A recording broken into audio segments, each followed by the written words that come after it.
ఈ టర్కీలో భూకంపం వస్తే మనము 130J విమానాలు నిండగా డిజాస్టర్ రిలీఫ్ మెటీరియల్ పంపించాం సార్ వాడికి. అండ్ వాడు పాకిస్తాన్ ఈజ్ మై ఫ్రెండ్ అన్నాడు sir, Pakistan is my brother అన్నాడు సార్. అంటే వాడికి బుద్ధి లేదా, సిగ్గు లేదా, మానవత్వం లేదా తెలియదు సార్. అంతెందుకు సార్. కానీ ఇక్కడ చిన్న doubt sir, A point of వ్యూలో వాడు బ్రదర్ అయ్యాడు పాకిస్తాన్ టర్కీకి? మనం అన్ని ఇచ్చి ఎందుకు శత్రువు అయ్యాం? కానీ ఏదో ఒకటి లావాదేవీలు ఉంటాయి కదా పాకిస్తాన్తో, ఏ అవసరం ఉండొచ్చు? Nuclear weapon sir. పాకిస్తాన్కి అంత సీన్ ఉందా? Pakistan is the only Islamic country that has nuclear weapon sir. ఇంకెవరి దగ్గర ఇస్లామిక్ కంట్రీ దగ్గర న్యూక్లియర్ వెపన్ లేదు సార్. అచ్చా, ఇరాన్లో కూడా లేదు ఇప్పుడు. ఎవరి దగ్గర? ఇరాన్ లేదు. ఇంకా they have not developed it. Okay. ఇంకా యురేనియం ఎన్రిచ్మెంట్ 70-80% దగ్గరే ఉంది. న్యూక్లియర్ అణుబాంబు తయారవ్వాలి అంటే యురేనియం ఎన్రిచ్మెంట్ 90% అవ్వాలి. ఇంకా అవ్వలేదు. అవ్వబోతుంది అని మొసాద్కి రిపోర్ట్ వస్తేనే వాళ్ళు అటాక్ చేస్తారు. అచ్చా. సో టర్కీ ఏంటంటే, టర్కీకి సౌదీ అరేబియాకి ఒక కాంపిటీషన్ ఉంది సార్. ఇది మీ ఆడియన్స్ కూడా అర్థం చేసుకోవాలి. టర్కీకి సౌదీ అరేబియాకి కాంపిటీషన్ ఏంటంటే, మిడిల్ ఈస్ట్లో రాజు ఎవరు? సౌదీ అరేబియా ఏమంటది, మెక్కా మదీనా నా దగ్గర ఉంది కాబట్టి ఇస్లామిక్ వరల్డ్కి రాజుని నేనే. టర్కీ ఏమంటాడు, ఈ గతం నువ్వు చూసుకుంటే, హిస్టరీ చూసుకుంటే ఓటోమన్ ఎంపైర్ టర్కీ నుంచే మొదలైంది. అంటే స్టార్టింగ్ పాయింట్ అనుకోండి. So Turkey was the epicentre of Islamic rule. So నేను రాజు నువ్వు కాదు అంటాడు. సో ఈ బ్యాలెన్స్ ఆఫ్ పవర్లో వచ్చిన ఘర్షణలో Turkey wants to dominate the middle east sir. అక్కడ టర్కీకి న్యూక్లియర్ పవర్ అవడం చాలా అవసరం sir. So that is the reason why టర్కీకి పాకిస్తాన్ ఎంతో అవసరం. అచ్చా, మనం సపోర్ట్ చేయలేమా న్యూక్లియర్? ఒకవేళ నిజంగా మనతో మైత్రి ఉంటే అసలు మనం ఎందుకు చేయాలి సార్? ఓకే, అది మన న్యూక్లియర్ వెపన్ కదా, వాడికి ఎందుకు ఇవ్వాలి మనం? అసలు మరి పాకిస్తాన్ ఎందుకు ఇస్తాడు? వాడికి అవసరం ఉంది కాబట్టి, అంటే వాడికి డబ్బులు తెచ్చుకుంటాడు కాబట్టి. మనకు డబ్బులు అవసరం లేదు కదా సార్. అచ్చా, మనకు అడుక్కునే అలవాటు లేదు సార్. పాకిస్తాన్కు ఉన్నట్టు అడుక్కునే అలవాటు భారతదేశానికి లేదు. మీకు హిస్టరీ తెలిస్తే కనుక 1991లో మనం ఐఎంఎఫ్లో బెయిల్అవుట్ ప్యాకేజ్ తీసుకున్నాం సార్. 78 years ఆఫ్ ఇండిపెండెంట్ హిస్టరీలో ఒక్కసారి తీసుకున్నాం సార్. ఆ ఒక్కసారి కూడా మనం in fact prime minister Manmohan Singh గారు కానీ, రంగరాజన్ సార్ కానీ వాళ్ళ ఆటోబయోగ్రఫీస్లో రాశారు. మనం దాన్ని కూడా ఒక సిగ్గుచేట్లా భావించాం. అంటే యాజ్ ఎ దేశం మనం అడుక్కోవాల్సి వస్తుంది, ఈ పరిస్థితి మళ్ళీ రాకూడదు అని ఒక శపథం తీసుకొని మనం ఎల్పిజి రిఫార్మ్స్ తీసుకొచ్చాం సార్. మనకి ఇచ్చిన గడువు ముందే ఆ లోన్ తిరిగి ఇచ్చేసాం సార్. ఐఎంఎఫ్ దగ్గర తీసుకున్నాం సార్. ఐఎంఎఫ్ దగ్గర, ఇంటర్నేషనల్ మానిటరీ ఫండ్ దగ్గర ఆ డబ్బు తీసుకున్నది తిరిగి ఇచ్చేయడమే కాకుండా టైంకి ముందే తిరిగి ఇచ్చేసాం. అదే కాకుండా ఇప్పుడు ఇండియా ఐఎంఎఫ్కి డబ్బులు ఇస్తుంది, ఇంకెవరికైనా కావాలంటే నువ్వు ఇచ్చుకో. ఇలాంటి చెయ్యి ఇలాగైంది సార్. ఎందుకయింది? ఒక ఆలోచన, పాజిటివ్ ఆలోచన, నేను ఇంకోసారి పరిస్థితి చూడకూడదు సార్. ఈరోజు నా దగ్గర ఫారెక్స్ రిజర్వ్స్ $660 billion ఉన్నాయి సార్. పాకిస్తాన్ దగ్గర $12 billion ఉన్నాయి సార్. వాడు నా మీద పోటీకి వస్తాడేంటి సార్? 60 times ఎక్కువ. మనం అసలు పోటీ ఎక్కడుంది సార్? సో ఇదంతా సార్, మీరు నేను కొంచెం హిస్టరీలో బీసీలో తీసుకెళ్ళిపోతాను సార్. అర్థశాస్త్ర అని ఒక బుక్ రాశారు సార్, చాణక్య కౌటిల్య గారు ఒక బుక్ రాశారు అర్థశాస్త్రలో. He talks about Saptanga theory sir. Saptanga theory అంటే ఎనీ స్టేట్కి 7 అంగాలు ఉంటాయి. స్వామి అంటే రాజు, అమాత్య మినిస్టర్స్, జనపాద టెరిటరీ, దుర్గ ఫోర్ట్, కోశ ట్రెజరీ, దండ ఆర్మీ. 6 ఆర్మీ తర్వాత పెట్టాడు, మిత్ర అలై పార్ట్నర్. ఆర్మీకి ముందు కోశ పెట్టాడు సార్. అండ్ చాలా క్లియర్గా రాశాడు, నీ ఆర్మీ స్ట్రాంగ్గా ఉండాలి అంటే ముందు నీ డబ్బు బలం స్ట్రాంగ్గా ఉండాలి. ఆర్థికంగా ఉంటేనే కదా సార్ ఆర్మీ స్ట్రాంగ్గా ఉండేది. India follows the Saptanga theory in letter and spirit. ఇది పాకిస్తాన్ వాళ్ళకి అర్థం కాదు సార్. వీళ్ళు ఆర్మీ అంటారు, ఆర్థికంగా శూన్యం సార్. ఆర్థికంగా పాకిస్తాన్ ఈరోజు శూన్యం. డబ్బులు ఎవరన్నా మన కటోరాలో వేస్తే తినే పరిస్థితి వాళ్ళది. మనం ఇస్తున్నాము, వాడు తీసుకుంటున్నాడు సార్. అంటే చూడండి, అదే 1947లో నేను పుట్టాను, అదే 1947లో నువ్వు పుట్టావు. సో నేను అదే చెప్తున్నాను సార్, ఇండియాకి చైనాతో కానీ, పాకిస్తాన్తో కానీ, అమెరికాతో కానీ ఎవరితో కాంపిటీషన్ లేదు సార్. మనకి మనతోనే కాంపిటీషన్. నేను ఈరోజు ఎలా ఉన్నాను, రేపు ఇలా ఉండకూడదు. మీరు వరల్డ్ బ్యాంక్ది రీసెంట్గా ఒక రిపోర్ట్ వచ్చింది సార్. ఆ రిపోర్ట్ ప్రకారంగా చూడండి సార్, ఎంత పెద్ద అచీవ్మెంటో. మనం ఇండియన్ ఎకానమీ $4.19 ట్రిలియన్ ఎదిగినప్పుడు ఖచ్చితంగా భారతదేశంలో ఉన్న పేదరికం కూడా నిర్మూలన జరగాలి అని అంటారు. అవును సార్. నిజంగానే ఇప్పుడు ఒక వరల్డ్ బ్యాంక్ రిపోర్ట్ వచ్చిన దాని ప్రకారంగా చూసినట్లయితే 27,000 crores కుటుంబాలు పేదరికం నుంచి బయటికి వచ్చాయి అని అంటున్నారు. లేదా అప్పట్లో 27% ఉన్న పేదరికం ఈరోజు 5%కి తగ్గింది. అంటే అంతమంది పేద ప్రజలు బయటికి వచ్చారు అని అంటున్నారు. ఏం థియరీ అసలు, ఎవరికైనా అర్థమవుతుందా ఇది? కొద్దిగా అర్థమయ్యేలాగా చెప్పండి. అసలు పేదరికాన్ని తగ్గించడం ఏంటి, ఈ జీడిపి లేకపోతే మనం చేసిన ఎకానమీ అచీవ్మెంట్కి కొద్దిగా డీటెయిల్గా చెప్పండి సార్. చెప్తాను. మీరు బాగా రీసెర్చ్ చేసి వచ్చారు సార్. అంటే నాకంటే బాగా రీసెర్చ్ చేసి వచ్చారు, అది నాకు అర్థమవుతుంది sir. Recent world bank report ప్రకారంగా 2 విషయాలు మనం గమనించాల్సింది సార్. ఇది బీజేపీ రిపోర్ట్ కాదు, మన గవర్నమెంట్ రిపోర్ట్ కాదు. మనం మన డబ్బా కొట్టుకోలేదు సార్. వరల్డ్ బ్యాంక్ అనే సంస్థ ఇచ్చిన రిపోర్ట్ సార్. గత 10 సంవత్సరాల్లో భారతదేశంలో 27 కోట్ల మంది పావర్టీ నుంచి బయటకు వచ్చారు అని చెప్పి. ఇది one of the greatest achievement sir. మనం ఎందుకు దీని గురించి మాట్లాడుకోవట్లేదు నాకు అర్థం కావట్లేదు. మీరు అన్నట్టుగా ఆర్సీబీ గెలిచింది, దాని మీద మాట్లాడుతున్నాము, రోడ్ షోస్ జరుగుతున్నాయి, కానీ దీని మీద రోడ్ షో ఎందుకు జరగట్లేదు నాకు అర్థం కావట్లేదు sir. Sir 27 crores people extreme poverty నుంచి బయటకు వచ్చారు అంటే చాలా పెద్ద. 27 crores అంటే ఆల్మోస్ట్ అండి, నాకు తెలిసి ఒక 6-7 రాష్ట్రాలు, 6-7 రాష్ట్రాల పాపులేషన్ అంత జనాభా ఇండియాలో పేదరికంలో మగ్గిపోతుంటే వాళ్ళకి ఏదో జీవనోపాధి ఈరోజు అదే పేటిఎంలు, యూపీఐలు, చిన్న కర్బూజ అమ్ముకునే వాడి దగ్గర, బఠానీ అమ్ముకునే వాడి దగ్గర ఉన్నాయి అని అంటే ఇది దానికి కూడా ఇంటర్లెక్ అయి ఉండొచ్చేమోనని నా ఉద్దేశం సార్. కూరగాయలు రోడ్డు మీద మనం ఎక్కడైనా టోల్ గేట్స్ పక్కన ఆపినా కూడా ఆయన దగ్గర ఎన్ని కూరగాయలు ఉన్నా యూపీఐ అయితే ఉంటుంది. అలా బయటికి వచ్చిందే. మరి ఈ పేదరికం నుంచి బయటికి రావటం అంటే ఏంటి? అంతకుముందు తినడానికి లేదని అర్థం చేసుకోవాలి. ఎలా సార్ దీన్ని? సార్ దీని క్యాలిక్యులేషన్ వరల్డ్ బ్యాంక్ ఒక క్యాలిక్యులేషన్ వాడుతుంది సార్. ఓవరాల్గా ఇది ఏం చేస్తుందంటే బాటంలో ఉన్న 26-28 కంట్రీస్ యావరేజ్ ఎక్స్పెండిచర్ తీస్తుంది సార్. ఓకే. దీన్ని మనము మన ఇండియా వరల్డ్ బ్యాంక్ క్లాసిఫికేషన్లో లోవర్ మిడిల్ ఇన్కమ్ కంట్రీస్లో వస్తుంది సార్. ఈ లోవర్ మిడిల్ ఇన్కమ్ కంట్రీస్లో ఎవరైతే రోజుకి $3.65ని మనం ఇండియన్ రూపీస్లో కన్వర్ట్ చేసుకొని ఎవరైతే ఇంతగానం సంపాదిస్తున్నారో ఎవ్రీడే మినిమం 400-500 రూపాయలు అనుకోండి సార్. దీనికి పైన ఉన్న వాళ్ళు అబౌవ్ ది పావర్టీ లైన్, దీనికి కింద ఉన్న వాళ్ళు బిలో ది పావర్టీ లైన్.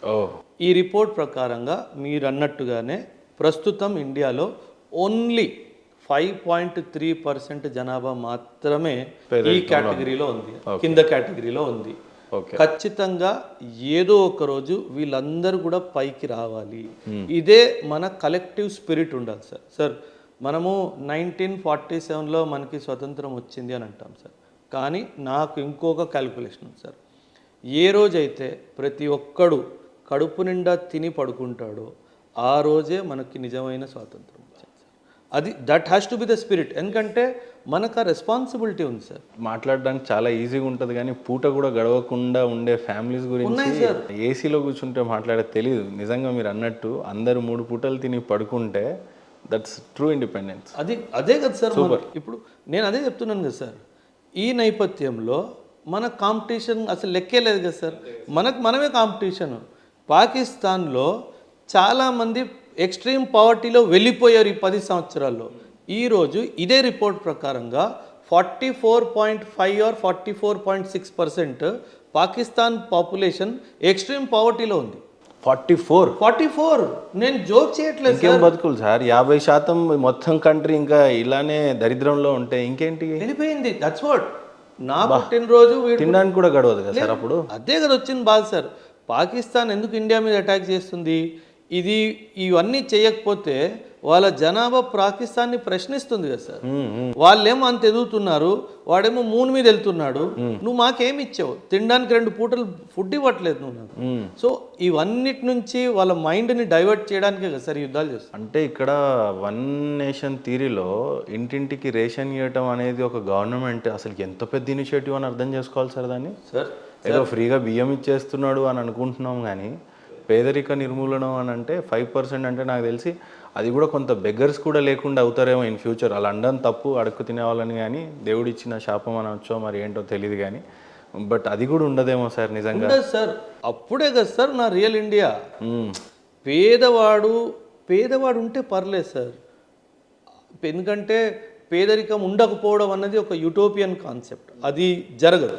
ఖచ్చితంగా సమాజంలో కింద మీద ఉంటారు, కాకపోతే ఎక్స్ట్రీమ్ పావర్టీలో ఎవరు ఉండకూడదు అన్నది నా ఆశ సార్. ఓకే, అంటే 2 పూటలైనా తిని పడుకొని పొద్దున్న లేచి మళ్ళీ పనికి వెళ్ళి మళ్ళీ ఇంటికి వస్తే 2 పూటలు తినడానికి ఉండాలి సార్. అది మన లక్ష్యం ప్రస్తుతానికి సార్.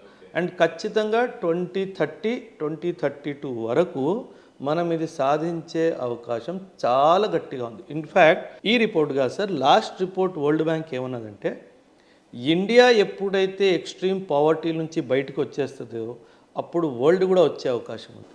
అంటే ఈ బాధ్యత ఇండియా మీద ఉంది అన్నట్టుగా మాట్లాడింది సార్. జస్ట్ ఇమాజిన్, అంటే ఇండియా ఒకవేళ పావర్టీ నుంచి బయట వచ్చింది అంటే ఇది వరల్డ్కి కూడా ఒక ఎగ్జాంపుల్లా అవుతుంది. ఇంత పెద్ద జనాభా చాలా పెద్ద సార్, 144 అంటే సార్ మామూలు సార్. ఇప్పుడు ఎందుకు అమెరికా పరిగెట్టి మన దగ్గరకు వస్తుంది, ఎందుకు రష్యా మన దగ్గరకు వస్తుంది, ఎందుకు చైనా మనతో గొడవకు రావట్లేదు? ఎందుకంటే future market is India, population ఇక్కడే ఉంది. And we are not export economy, we are import economy. మనం ఎక్స్పోర్ట్ చేయము, మనం ఎక్కువ ఎవరైనా మన మీద బిజినెస్ చేసుకోవాల్సిందే. 100 సార్. బిజినెస్ ప్రాస్పెక్ట్స్ వచ్చే 50 సంవత్సరాలు 60 సంవత్సరాలు మాత్రము ఒక రేంజ్లో భూమిలో ఉంటాయి సార్. మీరు కరెక్ట్గా ప్లాన్ చేసుకొని గవర్నమెంట్ ఎలా ఆలోచిస్తుందో మీరు అలా ఆలోచించుకొని ఆ దారిలో ముందుకెళ్తే మాత్రం 100% సక్సెస్ వస్తుంది. కాకపోతే జాగ్రత్తగా ప్లానింగ్ చేసుకోవాలి. పాపులేషన్ ఎక్కువైపోయిందని బాధపడేది రోజు నుండి పాపులేషన్ ఎక్కువ ఉంది కాబట్టి అదృష్టం అనే రోజుకి వచ్చాం. డెమోగ్రాఫిక్ అది అర్థం అవుతే, డెమోగ్రాఫికల్ ఇవి అర్థం అవుతే నిజంగానే వరంలాగానే భావించవచ్చు మన రిసోర్సెస్. మనకి ఎకానమీలో డెమోగ్రాఫిక్ డివిడెండ్ అని ఒక కాన్సెప్ట్ ఉంది సార్. ఇప్పుడు మన యావరేజ్ ఎవరైతే ఏజ్ ఉన్నారో వాళ్ళందరూ యూత్, వాళ్ళ యూత్కి స్కిల్ చేస్తే ఖచ్చితంగా దేశం బాగుపడుతుంది సార్. సార్ ఇంకా మీరు చెప్పిన దాన్ని బట్టి చూస్తుంటే ఇంటెలెక్చువల్స్ కోసం అయితే సరిపోతుందేమో అనుకున్నాను, కానీ ఇంటెలెక్చువల్స్తో మనకు పనిలే, ఎందుకంటే వాడికి ఆల్రెడీ అన్నీ తెలిసి ఉంటాయి. ఇన్ డీటెయిల్గా పోవాలి ఇంకా చాలా. జస్ట్ ఒక 10th క్లాస్ పిల్లోడికి కూడా ఎకానమీ చాలా అవసరం అనే పద్ధతిలో చెప్పారు మీరు. ఇప్పుడు పర్ క్యాపిటల్ ఇన్కమ్ సార్ ఎకానమీలో బాగా రోల్ ప్లే చేసేది సగటున ఒక పర్సన్ యొక్క ఇన్కమ్. దాన్ని బట్టే ప్రపంచవ్యాప్తంగా దేశం ఏ ర్యాంక్లో ఉందని చెప్తారు. ఉదాహరణకు నేను చెప్పాలి అని అంటే పర్ క్యాపిటల్ ఇన్కమ్ ఇండియన్స్లో చూస్తే సగటున ఒక వ్యక్తి యొక్క ఇన్కమ్ చూస్తే 2 lakhs అని చెప్తున్నారు మన రూపీలో చెప్పాలంటే. ఇప్పుడు ప్రజెంట్ పర్ క్యాపిటల్ ఇన్కమ్ కానీ జీడిపి కానీ ఎకానమీ కానీ సూపర్ పవర్గా ఉందైతే USA. సో నంబర్ 1 ఉన్న ర్యాంక్లో ఉన్న దేశం యొక్క per capital income 69 lakhs. 2 lakhs ఎక్కడ, 69 lakhs ఎక్కడ? సో ఇందాక మీరు చెప్తున్నట్టు 3rd ఉంటాము, ఆ తర్వాత కాంపిటీషన్ ఎలా అనేది దేశానికే వదిలేయాలి. సో పర్ క్యాపిటల్ ఇన్కమ్ విషయంలో ఈ రోజున 2 lakhs ఉన్నాం. వెరాస్ తెలంగాణ అయితే గర్వంగా చెప్పుకోవడానికి 3.95 lakhs, ఆల్మోస్ట్ 4 లక్షలు పర్ క్యాపిటల్ ఇన్కమ్లో ఉన్నాం. అంటే 2nd or 3rd, almost 4th ప్లేస్లో డబుల్ ఉన్నాం, రైట్? సో ఇప్పుడు పర్ క్యాపిటల్ ఇన్కమ్ ఫస్ట్ ఎకానమీలో ఉన్న యూఎస్తో ఎలా కాంపిటీట్ అవుతుంది, చైనాతో ఎలా అవుతుంది, ఈవెన్ జర్మనీ కూడా ఏం తక్కువ లేదు, ఆల్మోస్ట్ 34 lakhs ఏమో అనుకుంటున్నాం. సో కనీసం 3rd పోవడం కూడా కష్టంగానే కనిపించింది. అంత తొందరగా అవ్వదు సార్, ఎందుకంటే పర్ క్యాపిటల్ ఇన్కమ్ ఎలా క్యాలిక్యులేట్ చేస్తారంటే సింపుల్ సార్, కామన్ మ్యాన్కి అర్థమయ్యేలా చెప్తాను. జీడిపి డివైడెడ్ బై పాపులేషన్, అంతే. మన పాపులేషన్ చాలా పెద్దది కాబట్టి మన జీడిపి ఎంత ఎదిగినా సరే డినామినేటర్ ఫిగర్ కూడా చాలా పెద్దది కాబట్టి రిజల్ట్ చిన్నది వస్తుంది. మన పర్ క్యాపిటల్ ఇన్కమ్ పెరగాలంటే ఒకవైపు జీడిపి పెరగాలి, రెండో వైపు పాపులేషన్ తగ్గాలి. ఒక క్యాల్కులేషన్ ప్రకారము ఇది 2070 నుంచి స్టార్ట్ అవుతుంది సార్ రైజ్, మన పర్ క్యాపిటల్ ఇన్కమ్ రైజ్. ఎందుకంటే అప్పటి వరకు మన జీడిపి పైకి వెళ్తూ ఉంటుంది, పాపులేషన్ కింద రావడం స్టార్ట్ అవుతుంది. ఓకే, అంటే ఇప్పుడు మీరు చెప్తుంటే నాకు ప్రతి డాట్ కనెక్ట్ అవుతుంది సార్. ఇక్కడ అగైన్ మళ్ళీ కేంద్ర ప్రభుత్వం తీసుకొచ్చింది NRC, CAA. దెన్ జనాభా లెక్కలు కూడా సవరించాలి. అవును, one nation one theory again ఇక్కడ అప్లికేబుల్ అవుతుంది. అది హిందువా, ముస్లిమా, క్రిస్టియనా, సిక్కా, బౌద్ధ ఎవరైనా సరే ఇక్కడ ఖచ్చితంగా భారతదేశంలో ఉండాలంటే ఖచ్చితమైన ఆధారాలు ఉండాలి. ఒకటి ఖచ్చితంగా ఇక్కడ ఉన్న వాళ్ళందరూ డెమోక్రటిక్గా ఉండాలి కాబట్టి ఒకళ్ళు ఇద్దరినే కనాలి అనేది ఇప్పుడు మీరు చెప్పిన డాట్. సో ఈ CAA NRC already they have implemented, అంటే ఆ దిశగా ప్రయత్నం చేస్తున్నారు. సో ఇవన్నీ అగైన్ కాంపిటీషన్ కోసమే జరుగుతున్నాయి అన్నట్టుగా అనిపిస్తూ ఉంది. మతపరంగా చేస్తున్నారని కొంతమంది విమర్శిస్తూ ఉన్నారు. దీన్ని ఏ రకంగా అర్థమయ్యేలా చెప్తారు? ఎకానమీ, సోషియో కల్చరల్ రెండు tyres of the same vehicle. Yes yes yes ఒకటి ఎకానమీ, ఒకటి సోషియో కల్చరల్. మనం హిస్టారికల్గా మన దేశాన్ని చూసుకుంటే it is driven socio cultural. ఇప్పుడు మనం ఎకానమీని ముందు తోయడానికి ట్రై చేస్తున్నాం. ఈ సోషియో కల్చరల్ ఆస్పెక్ట్స్లో పాపులేషన్ కంట్రోల్ అన్నది కొన్ని రిలీజియస్ బిలీఫ్ సిస్టమ్స్లో లేవు సార్. లేవు. సో దానివల్ల కాకపోతే అది కూడా మారుతుంది సార్, ట్రస్ట్ మీ. ఎందుకంటే ఖచ్చితంగా, ఎందుకంటే కాస్ట్ ఆఫ్ లివింగ్ పెరిగిపోతున్న కొద్దీ ఎవరైనా సరే ఇద్దరికంటే ఎక్కువ కనే ముందు 100 సార్లు ఆలోచిస్తారు సార్. సో ఆ యూసీసీ వస్తుంది కదా సార్ ఎప్పుడైతే, అంటే 27 కల్లా కాస్ట్ ఆఫ్ లివింగ్ పెరిగిద్ది ఖచ్చితంగా ఆలోచిస్తాడు. 100% ట్రూ. 2070 వరకు కాస్ట్ ఆఫ్ లివింగ్ ముందు పైకి వెళ్తుంది అంటే సార్ మీరు ఒక విషయం అర్థం చేసుకోవాలి సార్. మనం ఇప్పుడు ఏ ఫేజ్లో ఉన్నామంటే డెమోగ్రాఫిక్ ట్రాన్సిషన్ అంటారు. ఈ డెమోగ్రాఫిక్ ట్రాన్సిషన్లో మనం పాపులేషన్ ఇంకా ఇలా పెరుగుతూనే ఉంటుంది 2035, 40 వరకు. అక్కడ స్టాప్ వస్తుంది, ఇంకా పడిపోవడం స్టార్ట్ అవుతుంది సార్. ఆ పడిపోతున్నప్పుడు ఖచ్చితంగా మన పర్ క్యాపిటల్ ఇన్కమ్ పెరుగుతుంది. ఎఫర్ట్ చేయలేడు వాడు బయట, చేయలేడు సార్. సో 10 మందిని పెంచాలంటే అవ్వచ్చు, కష్టం. ఎందుకంటే పరిస్థితులు అలాగైపోతాయి. Cost of education, cost of health బాగా పెరిగిపోతుంది కాబట్టి ఆటోమేటిక్గా జనాభా కిందికి వస్తుంది సార్.